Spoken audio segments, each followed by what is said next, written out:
안녕하세요. 진목TV입니다. 오늘은 20세기 정치 사상사에서 중요한 위치를 차지하는 정치 이론서로 주권과 예외 상태라는 개념을 중심으로 근대 국가와 정치 권력을 분석한 칼 슈미트의 정치 신학이라는 책을 여러분에게 소개하겠습니다. 먼저 칼 슈미트는 20세기 독일의 법학자이자 정치 이론가입니다. 전공은 헌법학과 공법학이며 정치 개념을 신학적 개념과의 구조적 유사성 속에서 분석한 인물로 알려져 있습니다. 1922년에 발표한 정치신학에서 그는 주권자란 예외 상태를 결정하는 자라고 정의하며 근대 국가 이론의 핵심 개념들이 세속화된 신약 개념이라는 문제의식을 제시했습니다.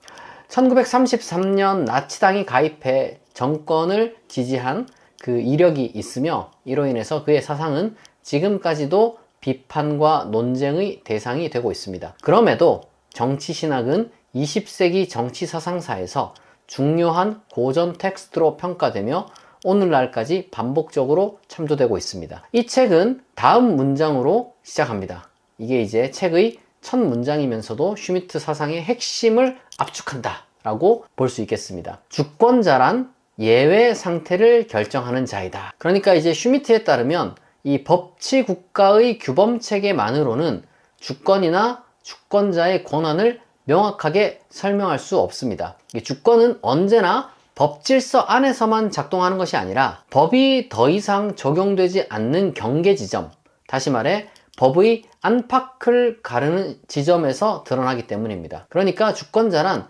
규범이 작동하지 않는 상황에서도 결단을 내릴 수 있는 존재라는 거죠. 이 주장은 추상적인 이론이라기보다 슈미트가 보기에 가장 현실적인 정치에 대한 통찰입니다. 어떤 궁극적 질서를 할지라도 결국에는 하나의 결단에 의해 성립하고 현실 세계에서 예외 상태는 언제나 발생하기 때문입니다. 이 예외라는 것은 이론적으로 제거할 수 있는 것이 아니라 이 정치 현실 속에서 반복적으로 출현하는 실제라는 거예요.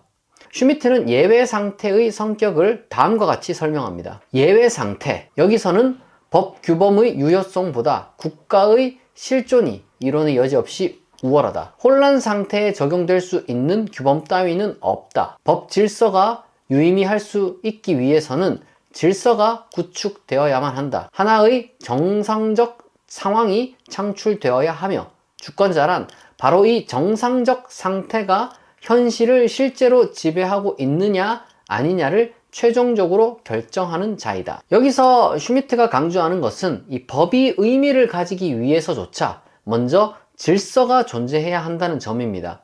그리고 그 질서의 성립 여부를 최종적으로 판단하는 권한이 바로 주권에 속해 있습니다. 당대의 많은 정치 이론가들은 이 국가 주권에서 인격성이나 명령, 다시 말해 개인의 결단이라는 요소를 제거하려 했습니다. 이 법과 규범이 그 자리를 완전히 대체할 수 있다고 믿었기 때문입니다. 그러나 슈미트는 결단이 제거된 법 질서는 현실에서 작동할 수 없다고 봅니다. 그는 이 점을 다음과 같은 문장으로 표현합니다. 문제는 권한이다. 이 권한 문제에 대해 자료를 참조하라고 답하는 것은 사람을 바보로 여기는 일에 다름이 아니다. 그러니까 이제 법이 실제로 집행되기 위해서는 언제 누구에게 그 법을 적용할 것인지를 결정하는 권한이 전제되어야 하며 그 권한은 결코 규범 그 자체로부터 자동적으로 도출되지 않는다는 거죠. 그러니까 이 지점에서 슈미트는 신학적 사고 방식을 하나의 해석 틀로 끌어옵니다. 그래서 책 제목이 정치신학인 거죠. 이제 과거 유신론적 세계관에서는 통치자가 신의 대리자 혹은 신적 권위를 반영하는 존재로 이해되었습니다. 그러나 계몽주의 이후 합리론이 확산되면서 종교의 형태는 기적을 배제한 이신론으로 변모합니다. 세계는 더 이상 신이 직접 개입하는 그런 공간이 아니라 스스로 작동하는 기계로 이해되는 것이죠. 슈미트에 따르면 이 현대 국가론 역시 이와 유사한 구조를 따릅니다. 이신론적 세계관에서 기적이 배제되듯 많은 현대 정치 이론은 예외 상태를 논의에서 제거합니다. 세계가 정교한 기계로 이해되듯 국가는 하나의 거대한 규범적 기계로 간주됩니다. 하지만 슈미트는 이 기계적 이해가 정치 현실을 설명하지 못한다고 봅니다. 그에게 기적에 해당하는 것이 바로 정치에서의 예외 상태이기 때문입니다. 더 나아가 슈미트는 이신론적 사고의 반대편에서 이 신이 세계 안으로 내재화된 범신론과 유사한 사유 구조를 발견합니다. 그 대표적 사례로 그는 루소의 일반 의지 개념을 언급합니다. 슈미트는 루소의 논리를 다음과 같이 직접 요약합니다. 인민이 주권자가 되는 것이다. 이를 통해 그 이전의 주권 개념에 포함되어 있던 결단주의적이고 인격주의적 요소가 상실된다. 인민의 의지는 언제나 선한 것이다. 그러나 슈미트는 이러한 루소의 방식에 동의하는 게 아닙니다. 슈미트에게 결단은 언제나 실존적 책임을 수반하는 행위입니다. 이 자유주의는 끝없는 토론과 절차 뒤로 숨어서 이 책임을 회피하고, 그리고 이 극단에는 결단 자체를 부정하는 무정부주의가 놓여 있다고 그는 보는 것입니다. 반대로 또 다른 극단에는 독재가 존재합니다. 슈미트에게 주권적 결단과 이 독재를 가르는 그럼 이제 기준이 있어야 할 터인데, 그 기준이 바로 정통성입니다. 이 정통성이 결여된 결단은 단순한 폭력에 불과하기 때문입니다. 다만 이때의 정통성은 과거의 왕조나 혈통에 근거한 군주제적 정통성이 아닙니다. 이제 군주제가 해체된 이후 등장한 새로운 형태의 정통성, 그러니까 민주주의적 정통성에 근거한 주권적 결단이 이제 요 핵심으로 제시되는 것이죠.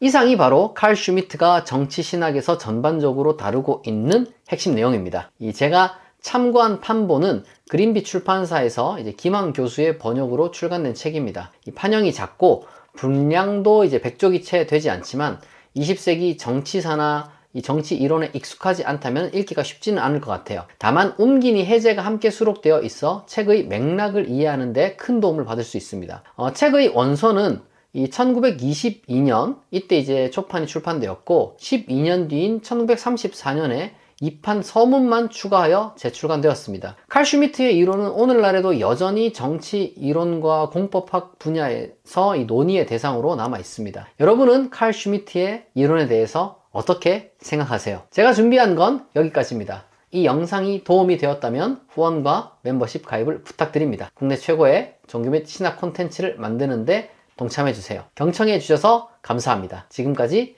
진목TV였습니다.